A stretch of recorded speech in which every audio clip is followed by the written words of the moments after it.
Hello, dear viewers. I welcome you all on my YouTube channel. So, today we will discuss the short, easy, and to the point notes of coordination chemistry for BSc fourth semester and other classes. These notes are prepared by Zubair Nangru. So, इसमें मैंने simple notes बनाए हैं, short notes बनाए। जो easy notes है आप वो देख सकते हो और आराम से आप इनको स्क्रीनशॉट भी ले सकते हैं आप इसका और उतार भी सकते हो ये नोट्स। ठीक है, अगर बेहतर है कि आप एक बार प्रैक्टिस कर लीजिए कंटिन्यूअसली, जितने भी पेजेस आ जाएंगे उनके वैसे ही शॉर्ट नोट्स अभी बना दीजिए। साथ में जो आपका ऑक्सीजन बेरिंग कंपाउंड जैसे अल्डिहाइड्स कीटोन्स है उसके भी शॉर्ट नोट्स मेरे पास है, और आपका जो an introduction to quantum chemistry उसके भी शॉर्ट नोट्स है। फिर बचा इलेक्ट्रोकेमिस्ट्री, उसमें भी कुछ क्वेश्चंस देखेंगे तो ओवरऑल ये सिलेबस कंप्लीट हो जाएगा। So let's start. इसमें कोऑर्डिनेशन कंपाउंड्स पहले डेफिनेशन है सिंपल। ठीक है, जो कोऑर्डिनेट बॉन्ड बनाते हैं, फिर डबल सॉल्ट्स के में इसमें क्या डिफरेंस है, डबल सॉल्ट्स वाटर में फिर डिफरेंट वो होते हैं, टूट जाते हैं। ठीक है, फिर थ्योरीज में आता है, theories of coordination compound specially Werner's theory. उसमें आपका प्राइमरी सेकेंडरी वैलेंसी होती है। ठीक है, प्राइमरी वैलेंसी आयोनाइजेबल होती है, डिफरेंट डिफरेंट प्रॉपर्टीज होती है। सेकेंडरी वैलेंसी ऐसी है। ठीक है, और इसमें महत्वपूर्ण बात जो है, सेकेंडरी वैलेंसी रिप्रेजेंटेड बाय किससे, जो आपकी हॉट लाइन होती है, और प्राइमरी को डैश के साथ। फिर कुछ एग्जांपल्स दिए गए हैं। ठीक है, सिंपल एग्जांपल्स है, आप देख लीजिए। ठीक है, फिर एविडेंसेस क्या क्या है इसकी, एविडेंस क्या क्या है इसकी। एविडेंस है क्रायोस्कोपिक मेजरमेंट है, depression in freezing point, precipitation data जो है उसका भी है, और साथ में कंडक्टेंस मेजरमेंट भी। ठीक है, अगर हम आप लिमिटेशंस पे आ जाएंगे, देख लो लिमिटेशंस। लिमिटेशंस भी आप दो पॉइंट से सिंपल है। फिर जो इंपॉर्टेंट क्वेश्चन है that is effective atomic number. आपको सिंपल ऑक्सीडेशन नंबर निकालना है, और फिर देखना है जो आपका कोऑर्डिनेशन कंपाउंड जो होता है, जो मेटल उसमें होता है, उसके इलेक्ट्रॉन्स कितने होंगे, और जो लेजेंट से कितने इलेक्ट्रॉन्स देगा। फिर इफेक्टिव एटॉमिक नंबर उनको प्लस करके आपका निकल जाएगा। फिर उसमें स्टेबल इफेक्टिव एटॉमिक नंबर जैसे 36 नोबल गैस कॉन्फ़िगरेशन की 5486 वो स्टेबल होते हैं, लेकिन एक्सेप्शंस भी है, वो भी मैंने दिए हैं। ठीक है, एक्सेप्शंस भी मैंने दिए, आप देख लीजिएगा।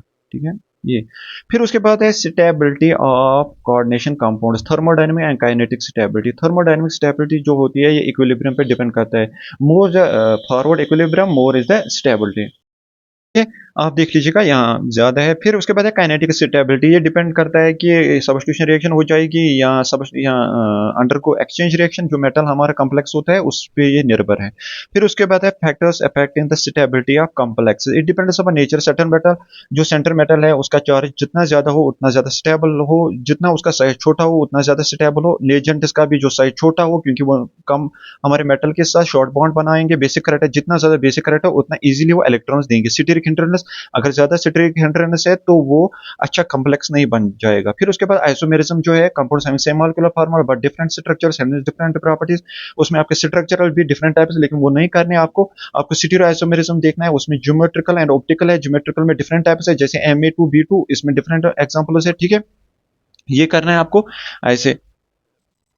ठीक है, अब इसके बाद है बॉन्डिंग। सबसे महत्वपूर्ण क्वेश्चन जो है बॉन्डिंग इन कोऑर्डिनेशन कंपाउंड। इसमें वैलेंस बॉन्ड थ्योरी जैसे बीबीटी थ्योरी, वो पॉलिंग ने दी है, उसके कुछ महत्वपूर्ण पोस्टुलेट्स है वो आप देख सकते हो इसमें। ठीक है, सिंपल से पोस्टुलेट्स, लेकिन मेन जो फोकस इसमें है मैग्नेटिक मूवमेंट पे। ठीक है, ये पेयरिंग वगैरह, अगर पेयरिंग नहीं हो गई तो मैग्नेटिक मूवमेंट होगा। ठीक है, जैसे आप इस एग्जांपल में भी देख सकते हो CO Fe6O6। अगर हम देखेंगे ये सिंपल, पहले ग्राउंड स्टेट में, एक्साइटेड स्टेट में ऐसे है। ठीक है, फिर ऐसे ऐसे मैग्नेटिक मूवमेंट भी निकाल सकते हो आराम से, जैसे नंबर ऑफ अनपेयर्ड इलेक्ट्रॉन से मैग्नेटिक N × N/2 वो आराम से निकल जाएगा। फिर लिमिटेशन हम देखेंगे वीबीटी थ्योरी के। अगर हम देखेंगे ये it could not explain the nature of ligand, whether strong है या वीक। सिमिलरली पेयरिंग क्यों होती है स्ट्रांग फील्ड में, अगर स्ट्रांग फील्ड है तो पेयरिंग क्यों होती है वो भी नहीं बोलता है। Similarly it could not explain colour and electronic spectra of compounds. It could not explain the deviation between experimental and calculated values of magnetic movement. ये बहुत महत्वपूर्ण क्वेश्चन है, इसमें भी आ सकता है। Could not explain the effect of temperature. ठीक है, ये सिंपल है। फिर उसके बाद दूसरी थ्योरी है that is CFT, that is crystal field theory. ये given by Van Vleck and Bethe. Postulates इसके क्या क्या है? Ionic bond is an electrostatic force of attraction between metal ion और atom and ligand, no overlapping of orbital. Ligand दो तरीके के होते हैं, नेगेटिव जो पॉइंट चार्जेस होते हैं, न्यूट्रल जो पॉइंट डायपोल्स और सिंपली डायपोल्स हो गए। फिर सुब्लिटिंग आपको दिखाना है। हाइपोथेटिक सुब्लिटिंग का मतलब होता है जो आपके ट्रिपली डिजेनरेट होते हैं, जैसे d x d y d z नीचे आते हैं, जो ये ओक्टाहेड्रल में है, जो आपके d x square y square z square जो डायरेक्शन जिनकी डायरेक्शन होती है लीजेंड्स के थ्रू, उनमें ज्यादा रिपल्शन होती है तो वो ऊपर जाते हैं एनर्जी लेवल में।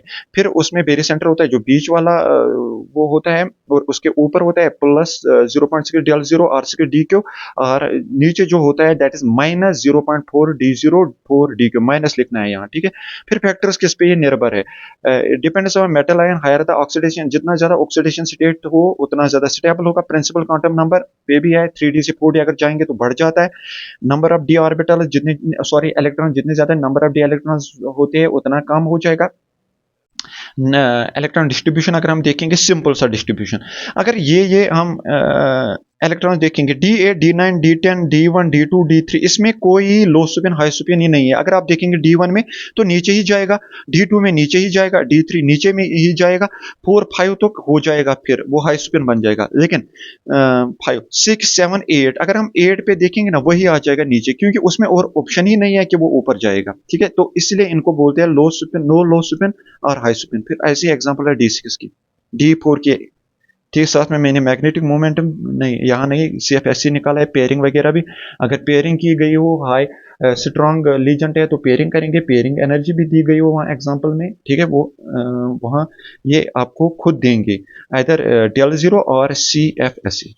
स्प्लिटिंग आप देखेंगे टेट्राहेड्रल में, आपको ख्याल रखना है tetrahedral complexes always high spin complexes, ठीक है। इंपॉर्टेंट पॉइंट्स क्या है? टेट्रा कॉम्प्लेक्स और ऑलवेज हाई स्पिन। ये आपको जो डेल टी है ना वो कम है as compare to del zero, क्यों है कम? ये आ सकता है क्वेश्चन, वो मैंने यहाँ करके दिखाया है, ठीक है, वो करके मैंने दिया। 4/9 डेल जीरो से कम होता है ये ऑक्टाहेड्रल कॉम्प्लेक्स से, डेल्टा जो डी टी है वो कम होता है as compare to del zero, जो जो होता है CFSC ऑफ ऑक्टाहेड्रल कॉम्प्लेक्सेस। फिर electronic distribution in tetrahedral complexes दिखाना है। अब टेट्राहेड्रल कॉम्प्लेक्सेस का नीचे होता है, अगर ऑक्टाहेड्रल कॉम्प्लेक्सेस में DX स्क्वायर वाई स्क्वायर ऊपर है, that is Dabali degenerate, Dabali degenerate का तो दो, ठीक है। अगर ट्रिपली डिजेनरेट वहां नीचे था, अब यहाँ ऊपर आ जाएगा, ठीक है। CFSC फिर टेट्राहेड्रल कॉम्प्लेक्सेस में आपको ये निकालना है। So this was all about the material for coordination chemistry. Hopefully you will get maximum questions from this very material. Thank you for your cooperation. जबरदस्त cooperation.